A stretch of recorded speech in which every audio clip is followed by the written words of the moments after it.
I'm John Tucker. That is your Bloomberg Business Flash, Scarlett and Paul. All right, Scarlett Fu, Paul Sweeney live here in our Bloomberg Interactive Broker Studio in New York City, streaming live on YouTube as well. Speaking of office work, here's a stat I've been waiting for.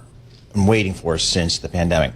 Office conversions and demolitions exceeded new supply by 3 million square feet in the first quarter of 2026. Only the second time this has occurred since 2008. So that's pretty good for the whole supply-demand thing. Let's break that down with Marc Selvitelli. He is president and chief executive officer of NAIOP, the Commercial Real Estate Development Association. He's a Penn State grad, so he can stay. Marc, talk to us about the commercial real estate market here, broadly defined. We're seeing signs of life really for several quarters now. What are you seeing? We are seeing signs of life. As John was just mentioning in his update, you were seeing this younger cohort really desiring to get back into office. And a lot of companies are bringing people back into office. What we're seeing, though, is that growth is really being fueled by buildings that are in the urban cores, highly amenitized, where people could come back and they feel part of a community. And that's really helped drive this growth that we've seen in the usage of office space now for 3 consecutive quarters.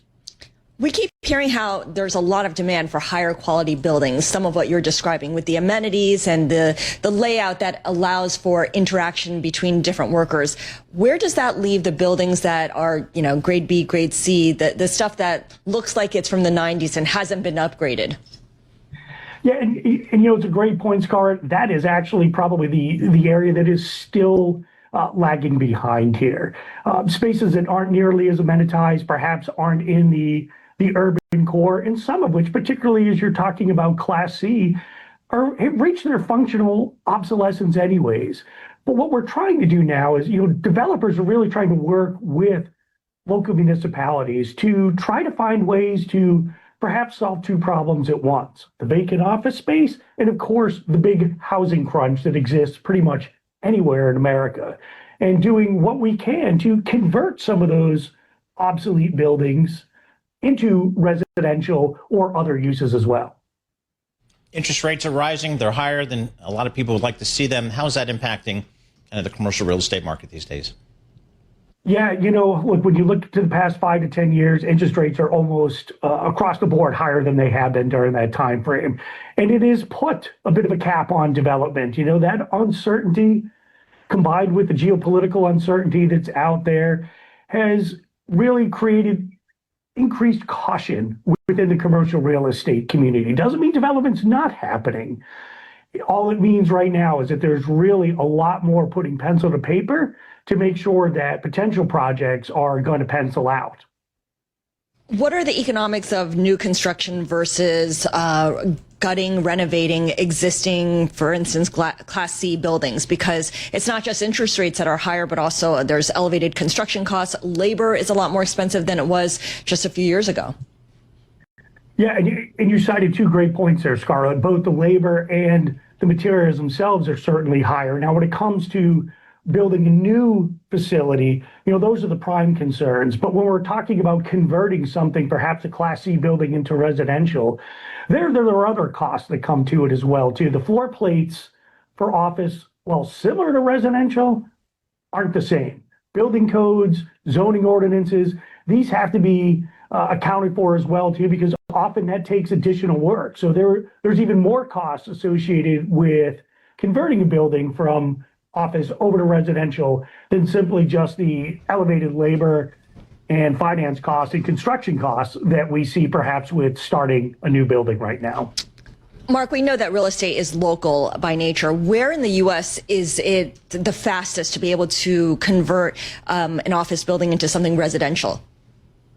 It can really vary by market in terms of fastest, but I will rephrase that, Scarlett, and say we are seeing certain markets where more conversions are happening than perhaps in other markets. We initially saw it in Manhattan, no surprise there. Washington, D.C. has really made a concerted effort into converting some of the older stock over to residential now.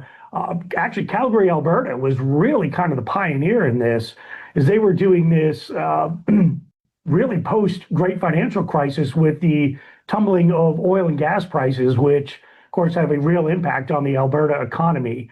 But right now, I would say DC is probably one of the leading markets that we're seeing in terms of the amount of conversions that are happening. Mark, I spent the weekend driving around central Virginia, and I saw a lot of suburban office parks. Every single one of them had a sign planted in the ground with office space available. How's suburban office looking? Yeah, as I mentioned earlier, we've seen the real strength in the urban core, but when you're looking at the suburban market, that's lagging. Now, you cited that, you could certainly see space available signs where you were driving around there. And in a lot of suburban markets, that's often the case. Typically suburban markets are, more of the Class B space. They're obviously removed from the urban core. Doesn't mean that they aren't growing. We're in a suburban office park here at NAIOP's headquarters, and our building is 85% leased right now. We just took more space actually and expanded what we have. So it's lagging, but the lag is starting to close from what we've seen.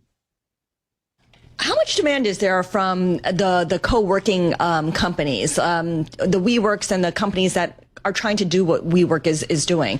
Is that still a force of demand in the market in commercial real estate? It is. It may not be the force that we saw leading up to the pandemic when everybody was abuzz about co-working. I mean, think about how much WeWork was in the news prior to the pandemic. But while that kind of fell off a cliff for a while, there's been a noticeable increase in co-working companies that are once again leasing space. And that's not limited perhaps to just some of the gateway city markets. We're seeing that in a number of markets. But again, that growth is still largely concentrated in the urban core. Mark, thanks so much for joining us. Appreciate it. Marc Selvitelli, President and Chief Executive Officer of NAIOP, which is the Commercial Real Estate Development Association, joining us there. My number 3 offspring works for a major national financial